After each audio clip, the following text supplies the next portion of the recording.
Hi friends, normal ரைஸில் ஒரு chicken biryani செய்யலாம். 2 டம்ளர் அரிசி ஊற வச்சுட்டுக்கிறேன். சிக்கனில் கொஞ்சம் இஞ்சி பூண்டு பேஸ்ட்டு, மஞ்சள்தூள், மிளகாய்த்தூள், தனியாத்தூள், தயிர் சேர்த்து உப்பு சேர்த்து கலந்து வச்சுக்கலாம்.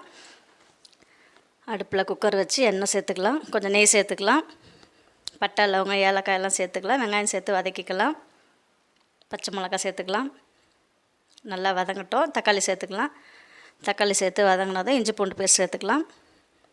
மஞ்சள்தூள், மிளகாய்த்தூள், தனியாத்தூள், கொஞ்சம் பிரியாணி மசாலா சேர்த்துக்கலாம். கொத்தமல்லி, கருவேப்பிலை சேர்த்துக்கலாம்.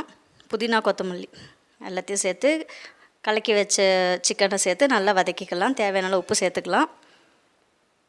எல்லாம் சேர்த்து நல்லா வதங்கட்டும். சிக்கன் மசாலாலே கொஞ்சம் வேகட்டும். பாதி வெந்ததை 2 டம்ளருக்கு 5 டம்ளர் தண்ணி சேர்த்துருக்கேன். அரிசி சேர்த்து குக்கர் போட்டு விசில் போட்டுடலாம். 2 விசில் வந்ததை இறக்கலாம். நல்லா வெந்துட்டு இருக்குது.